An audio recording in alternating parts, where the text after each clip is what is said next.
les particuliers sont historiquement vendeurs, ça va se retourner. On est passé de 1,38 à 1,33 en 2 semaines. Eh bien, mon avis sur les indices, c'est qu'on vient d'atteindre 92,8% de ventes chez les particuliers et que ça fait beaucoup. Concluez ce que vous voulez. Élément déclencheur possible, il y a tout, je vous laisse lire.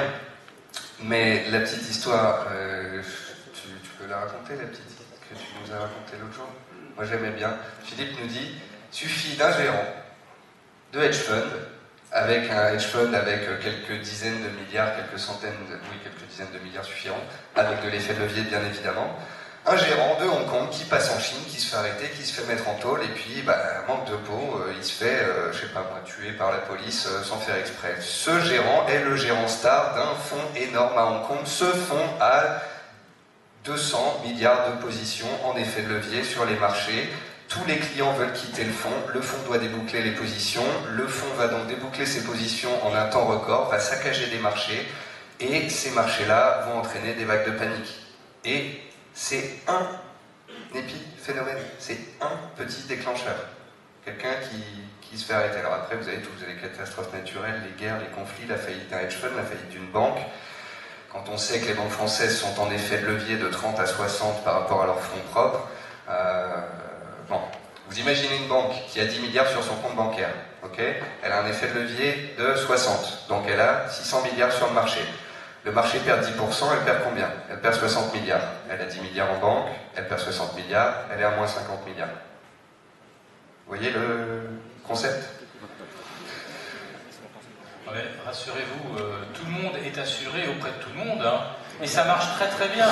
Non mais, vous vous souvenez quand même, en 2007, les monoliners américains, vous savez, ces réassureurs qui garantissaient justement le paiement d'un dédit sur les subprimes, AIG, le plus grand réassureur de la planète, avec une cinquantaine de Gugus à Londres, dans la filiale, qui s'était spécialisée dans la réassurance, et qui, à un moment, constatait une perte potentielle, je vous rappelle le chiffre tout de même, de 600 milliards de dollars.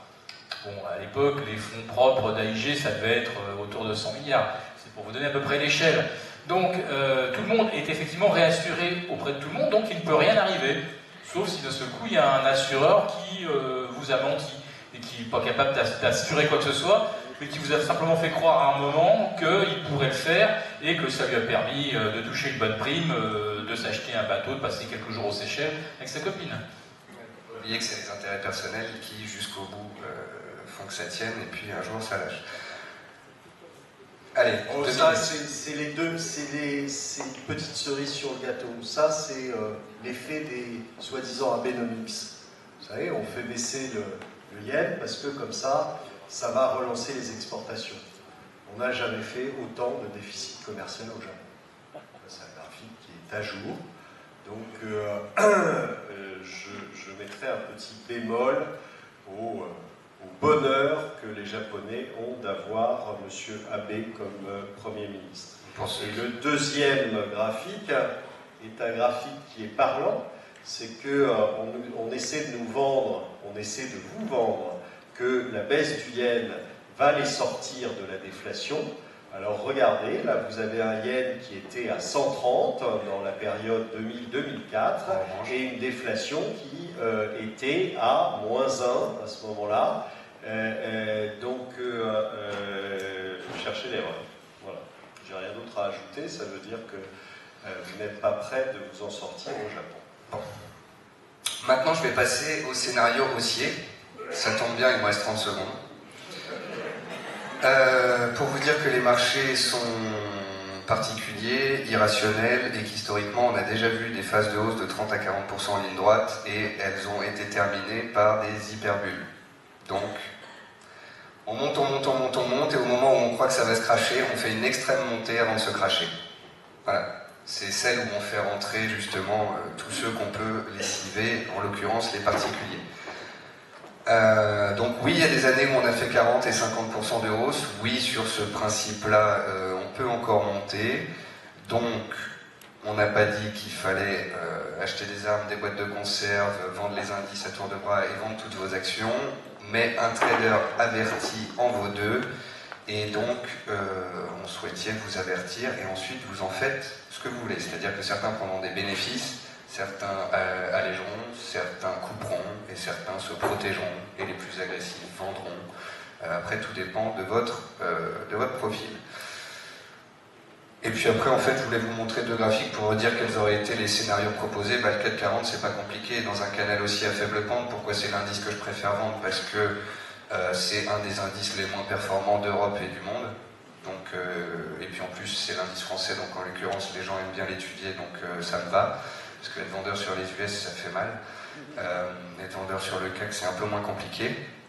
Donc, on est dans un canal, l'enfant de 5 ans, achat en bas, vente en haut, achat en bas, en haut, vous faites ce que vous voulez, c'est vous qui choisissez. Et ça, c'est l'AUD yen. Donc l'AUD, c'est le dollar australien, il est très corrélé au risque, et le yen, c'est la monnaie refuge par définition. Donc si c'est des marchés qui lâchent littéralement, on lâche tous ces AUD et on paye du yen. Donc l'AUD yen explose. Et en plus de ça, il faut savoir que le yen est la valeur d'emprunt de référence et l'AUD est la valeur de placement de référence parce que c'est une monnaie majeure qui permet de placer à 2,75, le taux le plus élevé des majeurs. Donc, s'il y a une baisse des marchés et que vous cherchez une paire à shorter, c'est celle-là, parce que celle-là, en 2008, elle est passée de 110 à 55. Donc, le cours de la devise a été divisé par 2. Voilà. Vous n'avez pas ça sur la livre, vous n'avez pas ça sur l'euro. Par contre, l'AUD yen, c'est pas mal. Non, pas le droit aux questions.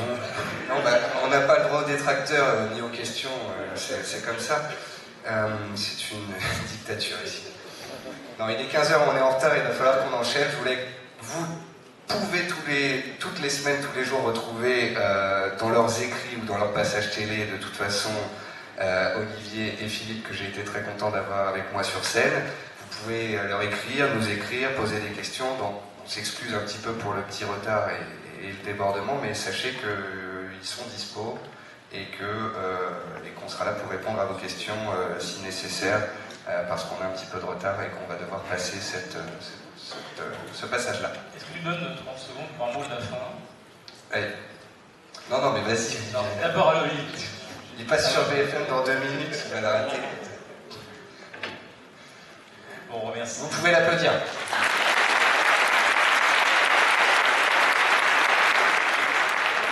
Il te reste 1 minute 20.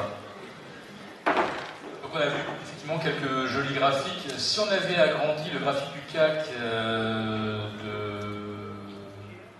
juin à mi-septembre 1987, si on a agrandi le CAC 40 du 15 juillet au 1er septembre 2000, si on a agrandi le CAC 40 du 3 au 31 mai 2007, eh bien, vous constaterez qu'à chaque fois, la fin des vagues de hausse majeures long terme, 87, 2000, 2007, ont toujours été précédées d'une phase de culmination de 3 à 4 semaines du CAC 40. Le scénario est récurrent. L'été 87 avait été tout à fait l'exacte réplique de ce que nous vivons depuis maintenant le 15 octobre. La même chose donc avait été vue en 2000 et revue en 2007 avec un CAC qui avait oscillé pendant 24 séances. Nous sommes aujourd'hui à 24 séances d'oscillation entre 4240 et 4300. Et en 2007, on avait oscillé pendant 24 séances au sein d'une fourchette 6120. Voilà, donc c'était juste pour dire qu'il y avait de temps en temps comme ça des petits clins d'œil de l'histoire. Et à propos de clin d'œil, j'en fais un dernier quand même à Yellen, donc hier nous a dit qu'il n'y avait effectivement pas de bulle. Jeannette Yellen a de jolies lunettes, mais je pense que ce qu'il lui faut, c'est une canne blanche. Merci Philippe.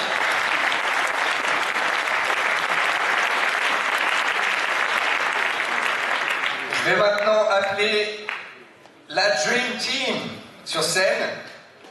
Adrien Raymond, Vincent Gann, applaudissements, Karen Pello.